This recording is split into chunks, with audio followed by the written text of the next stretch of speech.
Hi guys, and welcome to a new video on Sonal's life. So, normally I give at least some consistency with videos.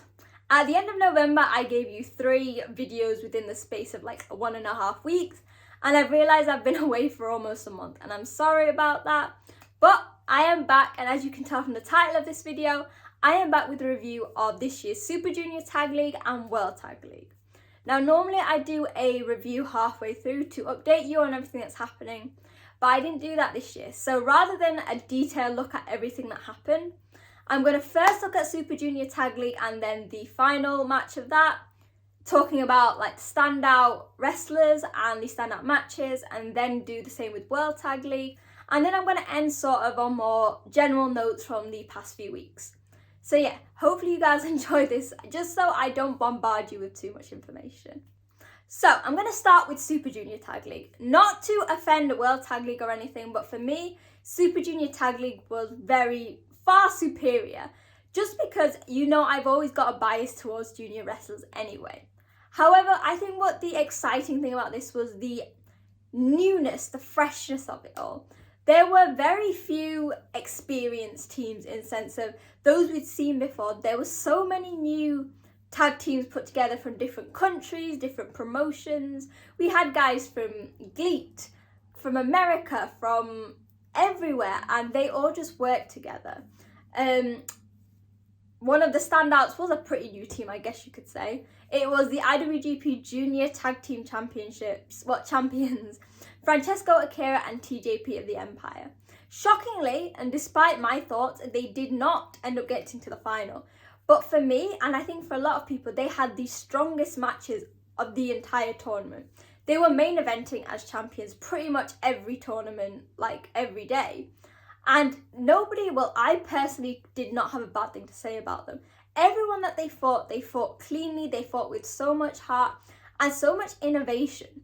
They were creating new moves together, capturing the hearts of the viewers and the people in the stadiums.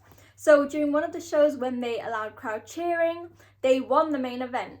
And rather than just bow out and just say bye like an Empire way, they got the crowd involved. So they are now called Catch 2-2. So they did a thing where they were Catch 2-2 and getting the crowds to say it, but in Japanese. So Catch ni. And it was really nice.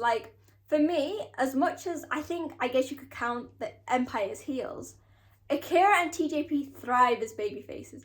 They thrive when they have the crowd behind them because not only are they really likable people, they are very talented wrestlers and they have this charisma. Despite his age being so young compared to TJP, Akira and TJP balance each other out and it's great. Similarly, we had Doki and Kanemaru, more of an experienced team and my picks to win. And as you can see, they only had 6 points in the end. So that didn't happen. However, they grew as a team. And more importantly guys, Doki got his first ever main event win against the tag team champions. Oh, that was probably the proudest moment of my life. At the end, Doki got to close the show out, do his own promo, and I was so proud of him. Similarly, each team brought something. Obviously, they're my 2 favourite, but Kushida and Kevin Knight, I think this might be the first time in history that a young lion has graduated during the show. So halfway through the tournament, Kevin Knight changed out of his black trunks, put on some orange sweatpants, questionable, but said, you know what, I'm not a young lion anymore, I can do this, and even got the win over Tiger Mask and Robbie Eagles. That team, Flying Tigers, didn't do as well as I hoped, but shined. Similarly, El Lindemann and Alex Zane. Can we double check if he's a junior? I still don't believe it. Chris Bay and Ace Austin. I feel like I'm just getting all these names mixed up. A fairly new team, but doing the shadow of the Bullet Club. And between all of these teams, and even Show and TikTok, but we're not talking about them. All of the teams brought out something new from this competition. And I feel like for the first time we saw so much energy. Because most of these teams were new and making their debut in New Japan for some of them. We saw new matches, new moves, new tandem offense that we've never seen before, and it was really exciting. And that leads, I guess, into the final. So the final, we had 2 very new teams. We had Yo and Leo Rush teaming against Chris Bay and Ace Austin. Now, the team of Lio Rush and Yo, I was a bit confused about. You know I am a huge Roppongi 3K fan. And I was heartbroken when they broke up. And the fact that they went into this sort of the similar thing, they were doing the 3K. At the start, they weren't really gelling together. I was worried. But they turned it around. They created unique tandem offense by combining their two styles. I like to say that Yo and Lio Rush are so different. So they're different with their similarities, but similar with their differences, if that makes sense. They work as a perfect harmony. Similarly to Sho and Yo, Sho was always the more passionate one, Yo was the calmer one. That worked the same here. So there was a little rivalry going on between Lio Rush and Chris Bay. And when Lio Rush was getting worked up, Yo was there to just calm him down. Similarly with Ace Austin and Chris Bay, they are very similar in the sense they're similar ages, so 96 and 97 liners, if you were a K-pop fan. They are Bullet Club, but their styles are very different. Chris Bay is much taller and much stronger stance, whereas Ace Austin is much quicker, a bit more like agile, and like, I compare him to like, you know, is it Dr. Facilier in The Princess and the Frog? Like, he's got his cards out, he's there to trick people. And combining these two teams together, so Chaos and Bullet Club, worked perfectly. They've always had a match made in heaven with their disdain for each other, and this was no different.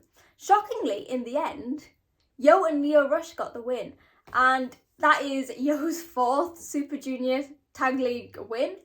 And at first I was like, oh, I didn't want it. I wanted TJP and Akira to win halfway through, despite knowing it wouldn't happen. I wanted Doki and Kanemaru to win, but it makes sense. Man of the Hour Lio Rush is a wrestling veteran, has been in the trade for years. Yo, similarly, is one of the most accomplished tag team wrestlers in the junior division. Endless tag league tournament wins, as I've said.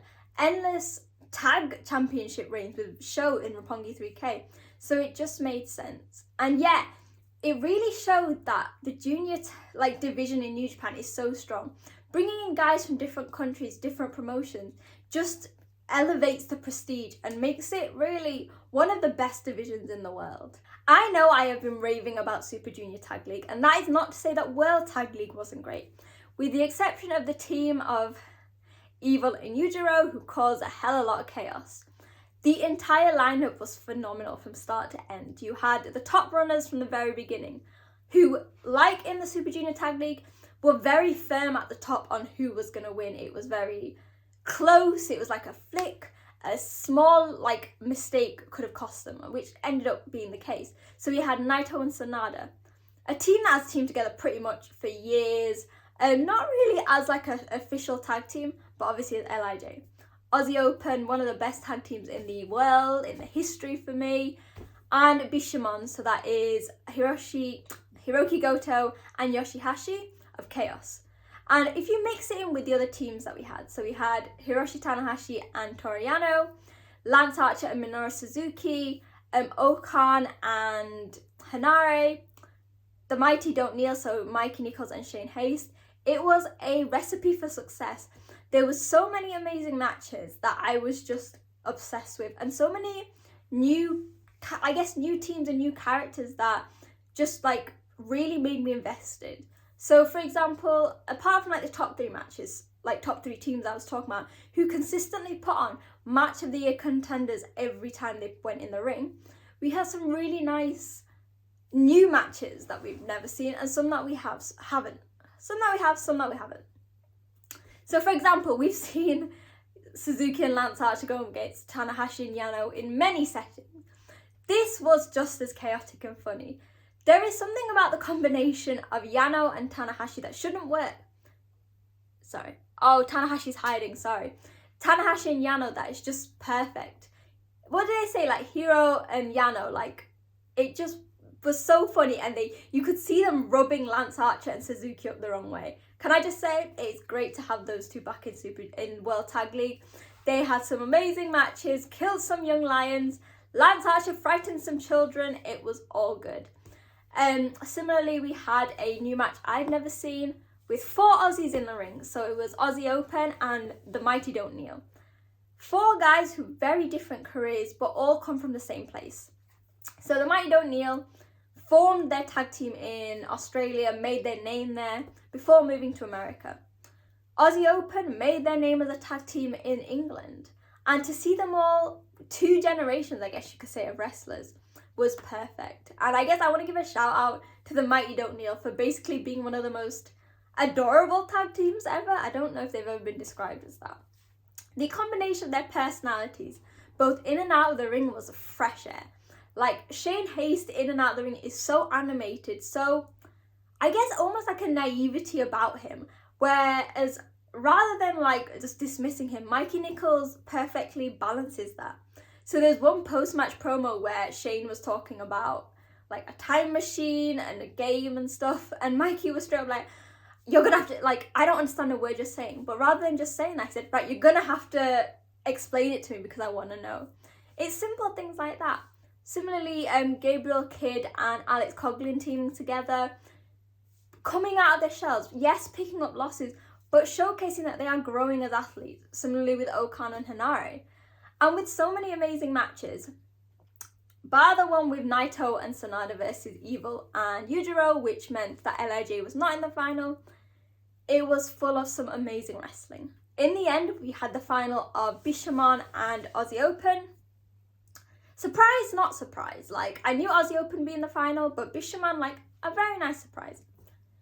I think this was deserving of the main event. It was, from the very beginning, one of the best matches I've ever seen. You have 4 very different men in the ring. So Kyle is very tall and athletic. Dungzilla has the strength. Yoshihashi has the heart. And Goto is just the perfect man. You know what? You wonder why I've got this bias. He also did a K-pop dance, that's why. But yeah, off my love for K-pop. The match itself was phenomenal. Started off very traditional, showcasing all of their style. But Aussie Open had this added sort of like danger, added edge to them. So at one point, grabbed both of them, bashed them into each other, hit them on the turnbuckle, like the edge of the ring, and then on the floor. Got out a table. Was going for a Borealis onto the table. In the end, it worked against them as Goto ended up hitting Kyle, I think, with a GTR onto the table. But it just showed how much they wanted it. You would hardly ever see Goto going for tables and chairs, but he did because of how much he wanted to win. And in the end, that heart worked because Bishamon got their 2nd World Tag League win in a row. And I know people are upset, like, hell, I'm upset. I picked Aussie Open to win and thought I'd finally get a prediction right. But I think it was the right decision. Having FTR not really being a main New Japan stay, and Aussie Open being fairly new to the Japanese crowds, it is very safe, I think, to have well-loved Goto and Yoshihashi in the match. And it also meant that we had 2 teams from Chaos win. Having that combined with Okada's main event, hopefully, against JY at Wrestle Kingdom, could this be the push that Chaos need to get back to the top of New Japan? Because remember, they were once probably one of the strongest factions. They had every title possible. They were my favourite faction.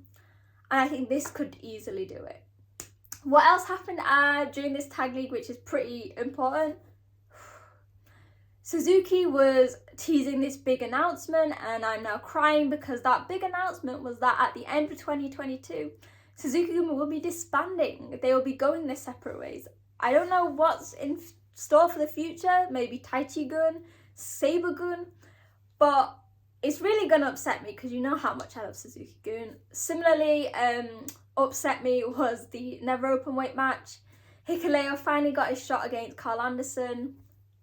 Carl picked up the win. I guess it wasn't much cheating compared to what they could be. Wasn't great, wasn't bad. Tama then came out to challenge, I guess, for Wrestle Kingdom. But I think the main thing is that this show marks the real start to Wrestle Kingdom. We have the Road 2 shows coming up next week, and then it's only a few weeks until January 4th. So this was the perfect way, I guess, to end the 2022.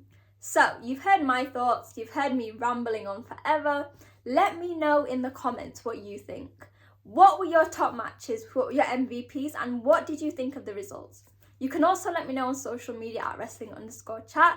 Remember to like and share and hit that subscribe button. We are legit 2 weeks away from Wrestle Kingdom, and I will be back with so much content. And I don't know whether you're gonna have another video coming up before Christmas, so if not, I want to wish you all a very Merry Christmas. I will be back before the new year, so have a great day with your family and I'll see you guys soon. Bye.